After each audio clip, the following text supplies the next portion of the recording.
Fala programadores, beleza? Aqui é o Renan e nesse vídeo eu vou mostrar para vocês qual é a forma mais rápida da gente executar um loop dentro do Python. Então aqui na minha tela eu tenho um for loop e um while loop, que ambos irão contar de 1 até 100 milhões. E ao longo desse vídeo eu vou mostrar para vocês diferentes tipos de loops também e qual é o mais performático entre eles. Então, gente, fiquem até o final, porque eu tenho certeza que 99% dos desenvolvedores não sabem o que eu vou estar mostrando aqui nesse vídeo.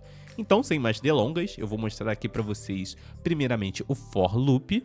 E a tarefa que eu vou estar executando igualmente para todos os loops é basicamente inicializar uma variável chamada num, e eu vou estar fazendo a soma de cada um dos itens de 1 até 100 milhões. E aí no final eu vou estar fazendo um print aqui embaixo do tempo que levou para o loop executar essa ação e a soma total de num, para vocês verem que todos os loops vão chegar no mesmo valor e que não há trapaça sendo executado aqui. Então esse é o nosso for loop. Aqui embaixo eu tenho o while loop performando a mesma ação também. Então eu estou aqui criando a minha variável num, e aqui embaixo eu estou performando o loop, e aqui eu estou fazendo o mesmo print destacando que é um while loop, e aqui em cima é um for loop. Então vamos rodar esse código aqui para ver quanto tempo que cada um irá levar. E em relação à nossa primeira comparação, parece que nós já tivemos aqui um ganhador, que é o for loop, que executou essa ação em 11 segundos, enquanto que o while loop levou 18 segundos, quase o dobro, para poder chegar na mesma soma. Então nós conseguimos observar aqui que o for loop ele consegue ser mais performático do que um while loop dentro do Python. E isso daqui acontece, gente, porque dentro do for loop a gente consegue observar que estamos executando apenas uma ação aqui, enquanto que no while loop a gente está executando duas ações, porque dentro dele eu também preciso fazer a soma do i para poder estar atualizando aqui a minha condição. Caso contrário, eu iria chegar em um loop infinito. E por isso, o while loop ele acaba sendo um pouco menos performático do que o for loop. E para poder estar exemplificando isso, inclusive, eu vou criar aqui embaixo também um outro for loop, mas dessa vez eu vou colocar um incremento de uma outra variável, que vai ser o i, para poder estar deixando ele mais parecido com o while loop. E aí a gente vai conseguir fazer uma comparação se era isso mesmo que estava atrasando lá o nosso primeiro loop. Então eu vou salvar isso daqui, eu vou colocar aqui embaixo uma chamada para esse nosso novo loop, e aqui parece que ele está indo até 1 bilhão. Eu acho que o meu computador ele vai levar bastante tempo para fazer isso, então eu vou corrigir aqui para 100 milhões. E agora vamos executar o nosso script mais uma vez e vamos ver o nosso resultado.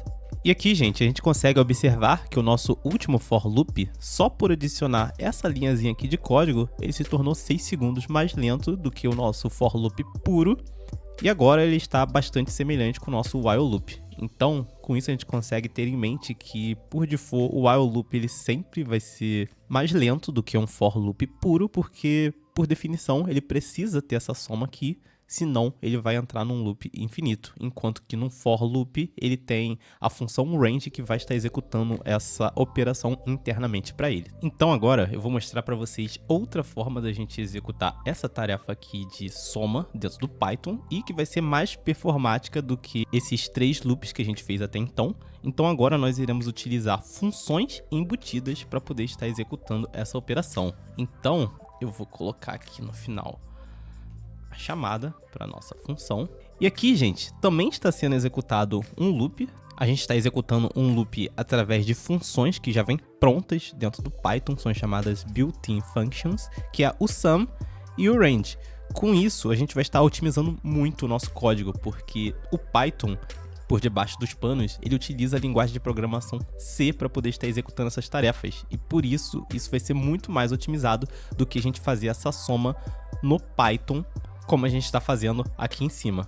Então assim, sempre que vocês puderem estar executando tarefas através de funções embutidas, deem preferência ao invés de utilizar um loop puro como a gente está fazendo lá em cima. Então vamos rodar aqui para a gente poder observar. Então, gente, como a gente consegue ver aqui o resultado, 4 segundos contra 10 segundos do loop puro e 15 segundos de um loop executando uma operação extra, como é o caso do while loop e um for loop com um incremento de variável. Então, por enquanto, nós temos um claro ganhador, que é a utilização de funções embutidas dentro do Python, que vai estar executando essa tarefa aqui em C ao invés de Python em si, tá bom? Então essas funções são otimizadas em termos de velocidade. Só que eu acredito que dá para fazer um pouco melhor ainda. Eu vou aqui mostrar para vocês um outro tipo que a gente possui de estar executando um loop e é utilizando a library NumPy. Eu já tenho ela instalado aqui no meu Venv, então eu vou importar aqui o NumPy, tá bom? Então agora eu consigo utilizar ela dentro do meu código. E essa é a primeira vez que a gente está utilizando uma biblioteca externa dentro do nosso código. Até então a gente estava utilizando apenas as funcionalidades que já vinha pronto dentro do Python.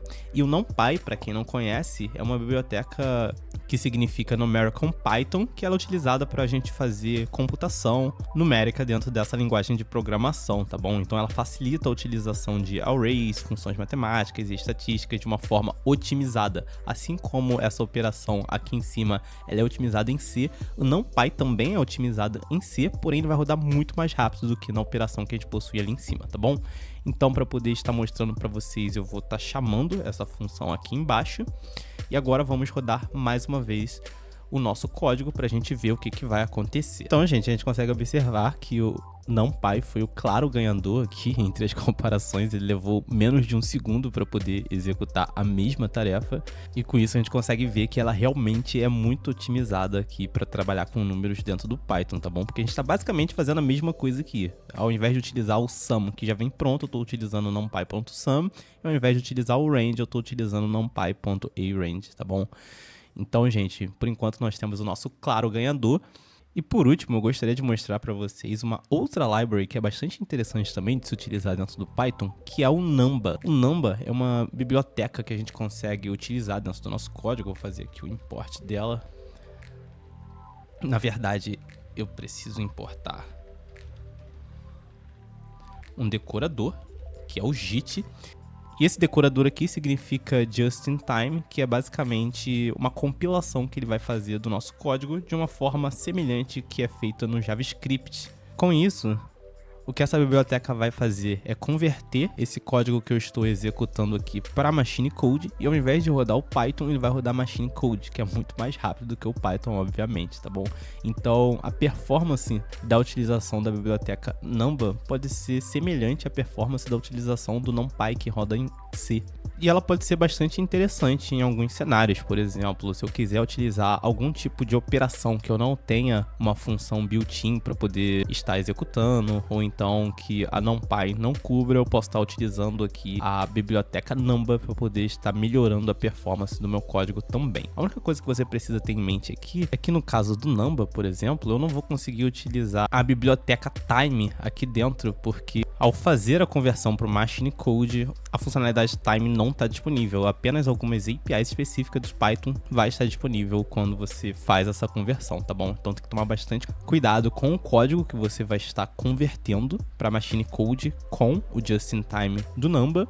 Mas existem muitos use cases que podem ser interessantes. Eu aconselho que vocês deem uma olhada no site da biblioteca para poder estar aprendendo um pouco mais sobre, caso vocês queiram estar otimizando o código de vocês também, tá bom? Então eu vou aqui rodar o Numba também, mas eu vou ter que chamar ele aqui e fazer a contagem do tempo que levou por fora, tá bom? Então eu vou colocar aqui a contagem aqui em fora, porque lá dentro não iria funcionar. E agora vamos rodar esse código para ver a performance que nós vamos obter. Então, gente, a gente consegue observar aqui que a utilização do Numba é muito mais performático do que todas as outras opções aqui, com exceção do NumPy. Mas com isso a gente consegue ver qual que é o poder dessa biblioteca aqui, tá? Que ela utiliza o Just in Time, que é bastante semelhante com a compilação Just in Time do JavaScript também. Inclusive, se vocês quiserem saber uma comparação entre o Python e o JavaScript, deem uma olhada nesse último vídeo que eu gravei aqui e eu vejo vocês no próximo.